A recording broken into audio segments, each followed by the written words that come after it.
Bahari ilikuwa kimya, kimya isivyo kawaida. Si kimya cha amani bali ni kimya cha mauti. Kimya kilichofuata baada ya kelele za vilio, makelele ya watu wakipambania maisha yao na milio ya chuma ikivunjika kama karatasi. Kulikuwa na mabaki ya meli kila kona, mbao, mabaki ya vyombo vya chakula, mabegi yaliyojaa nguo za kifahari na miili ya binadamu vikielea juu ya bahari. Wote walikuwa kimya, kimya na majivu ya bahari yakielea juu yao, kana kwamba bahari ilikuwa imechoka kuhifadhi siri hiyo kubwa. Ndipo akasimama mwanaume mmoja. Alionekana kama mzimu aliyetoroka kutoka kuzimu. Nguo zake zimetapakaa damu iliyokauka. Uso wake ulikuwa na jeraha lililokuwa linadondosha matone ya damu kila baada ya sekunde. Nywele zake zilikuwa zimeloa na maji ya chumvi, zikishikilia mchanga na mabaki ya mwani wa baharini. Aliangalia upande wa kulia. Hakuna kitu zaidi ya bahari yenye mawimbi madogo madogo ikicheza na mwanga wa jua kama dhahabu juu ya kaburi la siri. Kisha akaangalia kushoto. Mwamba aliyokuwa ameukalia ulikuwa ni mwembamba uliopanda juu kidogo, ukipambanua na maiti zilizoelea chini yake. Aliitwa nani? Alitoka wapi? Alikuwa ni abiria wa kawaida, mfanyakazi wa meli, au ni mtu aliyeingia kinyemela? Bado hakuwa na kumbukumbu sahihi. Kilichokuwa kichwani mwake ni picha ya mwisho aliyoikumbuka kabla ya giza kumtawala. Meli kubwa ya kifahari MV Bahari ya Moto ilikuwa ikicheza kwenye mawimbi ya bahari ya Hindi, ikielekea visiwa vya bahari ya bluu kwenye sherehe za kifalme. Kulikuwa na muziki, kicheko, watu walivaa mavazi ya ghali, meza zilikuwa zimetapakaa vyakula vya kila aina. Lakini ghafla, usiku wa manane, kulisikika kishindo kikubwa, sauti ya chuma ikipasuka. Maji yalivamia meli kwa hasira. Ndani ya dakika 15 kila kitu kilibadilika na kuwa jehanamu. Na sasa yeye pekee ndiye aliyesalia. Macho yake yalijawa na mshangao usio wa kawaida.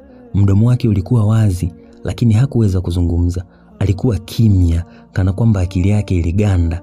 Mkono mmoja ulikuwa ukitetemeka bila mpangilio, huku mwingine ukijaribu kushika jiwe lililochomoza kutoka kwenye mwamba. Kisha kutoka mbali kulisikika sauti.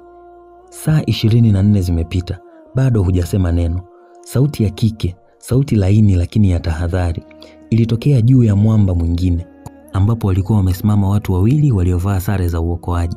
Walikuwa wamefika kwa kutumia helikopta, wakijaribu kuangalia kama kuna waliosalimika kwenye ajali hiyo iliyotikisa dunia. Labda amepoteza kumbukumbu au amechanganyikiwa kabisa, mwingine akajibu.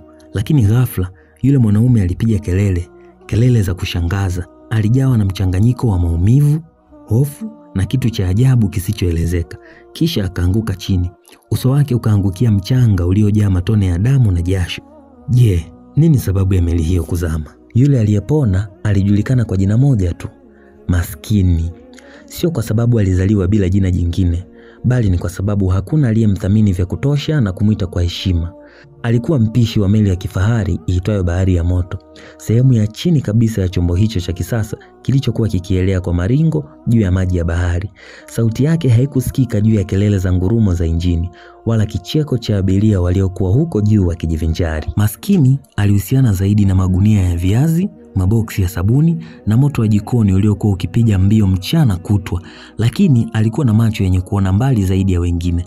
Alizaliwa na roho ya kutambua dalili, na siku hiyo aliona jambo ambalo lingevunja maisha ya watu wote ndani ya meli hiyo. Alipokuwa akisafisha taka katika moja ya mifereji iliyopo chini ya meli hiyo, aliona tone dogo la maji likivuja kutoka kwenye moja kati ya sehemu ya chuma iliyopo chini kabisa ya sakafu ya meli hiyo. Maji hayo yalikuwa yakivuja kwa mpigo mdogo mdogo, lakini wa kushangaza. Hayakuwa maji ya kawaida, yalionekana kuwa ni maji ya chumvi na yenye kutoa harufu ya chuma kilichoshika kutu. Alisimama kwa muda, alijaribu kugusa lile eneo. Lilikuwa la uvuguvugu, kana kwamba lilikuwa likiungua polepole kutoka ndani. Kisha alisikiliza kwa makini sana, na kwa sikio lake la kawaida alisikia mlio wa kufoka kwa kitu kilichokuwa kinapasuka ndani kwa ndani. Alishtuka. Aliamini hiyo ni ishara ya hatari na ni mbaya. Meli ilikuwa inavuja. Alijua kutokana na uzoefu wake wa meli ndogondogo za awali kuwa uvujaji wa aina hiyo ni wa ndani kabisa na huanzia polepole kabla ya kulipuka ghafla. Maskini hakupoteza muda. Alikimbia juu. Hakufika hadi staha kuu, bali akaingia katika ukumbi wa mlo wa daraja la pili, mahali walipoketi wafanyakazi wa ngazi ya juu, wasimamizi wa mizigo na baadhi ya abiria matajiri waliokosa nafasi daraja la kwanza. Alimkuta msimamizi mkuu wa injini, Bwana Gaston, akipiga soga na msichana mmoja mweupe aliyekuwa akicheka kwa sauti kubwa huku akiburudika kwa divai. "Samahani bwana, kuna uvujaji," maskini alisema kwa hofu, akijikuna kichwa huku akihema. "Uvujaji? We nani tena?" Gaston alimuuliza kwa kejeli. "Mimi ni mpishi wa sakafu ya chini, lakini nimeona maji yanatoka ukutani. Sio maji ya ndani, ni maji ya baharini na kuna harufu ya chuma kibovu na joto," alisisitiza. Msimamizi Gaston alicheka. "Na wewe umekuwa mtaalamu wa injini sasa, au unapika maji ya chumvi? Unajua meli hii ina mfumo wa kujisafisha yenyewe. Tumejenga kwa teknolojia ya karne ijayo." Maskini alishindwa kuelewa kejeli hiyo. Alimwangalia yule msichana aliyekuwa akiangua kicheko cha dharau, kisha akainamisha kichwa chake chini. Akasema, "Samahani, sikutaka kuwakatisha starehe yenu. Nilidhani itakuwa vyema kuja kutoa taarifa," alisema kwa sauti ya chini, kisha akageuka na kuondoka. Alipotoka nje ya ukumbi, alikutana na wahudumu wawili wa vyumba wakimwangalia kwa jicho la juu. Mmoja wao akacheka na kumwambia, "Wewe hujui dunia hii inaendaje. Hawa watu sio watu wa kusikiliza kama sisi. Ukiona hatari, jinyamazie tu, sawa?"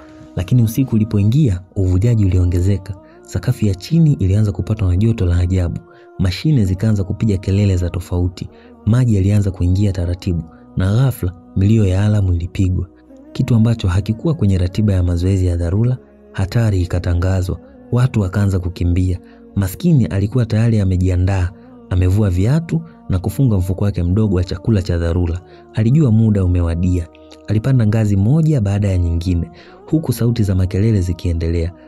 Abiria waliokuwa wameshiba, matajiri, wakaanza kupiga kelele za hofu. Wengine walikuwa wanabeba mabegi ya dhahabu badala ya kujiokoa, lakini hakuna aliyeweza tena kutoka salama.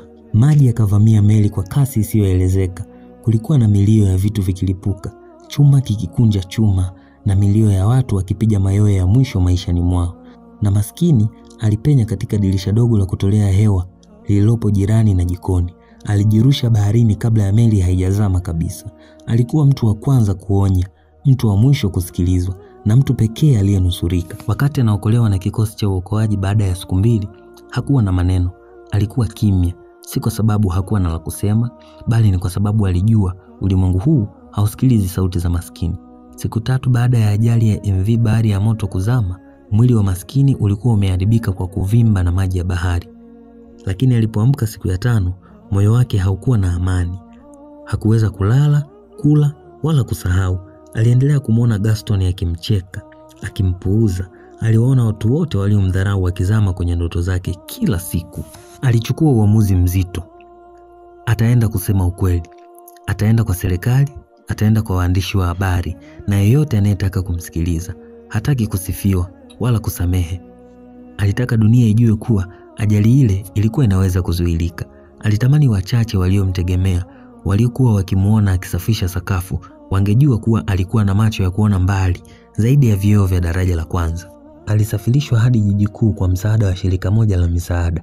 Alipofika, vyombo vya habari vilitaka picha ya Oksha aliyepona. Walisema, "Tunataka kuelewa alivyosalimika, aeleze jinsi alivyojificha, aonyeshe upande wa kiutu." Lakini aliposema ukweli kwamba alijaribu kuwaonya, meli ilikuwa inavuja kabla ya siku ya ajali, alipuuzwa kwa sababu hakuwa wa daraja la juu. Vyombo vya habari vikanyamaza. Mhariri mmoja alimwambia, "Samahani kaka, hiyo haiuzi habari. Tukisema walikufa kwa kiburi chao, tunaharibu taswira ya kampuni kubwa ya meli. Tunaelewa kuwa ulikuwa na nia nzuri, lakini kuna pesa nyingi zinazunguka hapa ujue." Maskini alihisi tena ukuta ule ule, ukuta wa dunia ya matajiri unaofunika makosa yake kwa marashi ya heshima bandia. Hakukata tamaa. Alitembea mtaa kwa mtaa, aliandika majina, alienda kwenye ofisi za serikali, aliomba apewe dakika 5 tu azungumze. Wengine walimcheka, wengine walimkimbia, wengine wakamwambia, "Kama ulikuwa sahihi, mbona ulisalimika wewe peke yako?" Hapo ndipo alijifunza kuwa ukweli huwa umfurahishi kila mtu, hasa ukivua sura ya wale waliovaa heshima ya fedha. Mwaka mmoja ukapita. Kampuni ya meli ilijisafisha jina. Walituma taarifa za kutuliza familia za marehemu. Wakasema ilikuwa ni ajali tu ya bahati mbaya, hitilafu za ufundi zisizotarajiwa. Lakini katika giza la usiku, kwenye vikao vya familia zilizopoteza wapendwa wao, jina la maskini lilianza kutajwa. Baadhi yao walimtafuta, wakamsikiliza, wakalia naye, wakagundua kuwa Ndugu zao walimpuuza mtu ambaye alikuwa tayari kuokoa roho zao, lakini sauti yake ilikandamizwa na nguo yake ya kazi na heshima yake ndogo. Hatimaye, mmoja kati ya waandishi huru aliandika makala, Mwanaume aliyejaribu kuokoa meli. Iliandikwa kwa lugha ya uchungu na ujasiri. Ilisambaa kwenye mitandao, na kwa mara ya kwanza ulimwengu ulianza kumuona maskini si kama oksha wa baharini, bali kama nabii wa ajali ambaye hakuaminiwa. Lakini yeye hakuwa na furaha, hakuwa na msisimko wa umaarufu. Alikaa kimya, mbali na kelele za watu. Alijua ukweli mmoja mkubwa: watu walisikiliza sana baada ya kila kitu kuwa tayari kimeungua, na kila siku alipofumba macho bado aliwaona wakizama.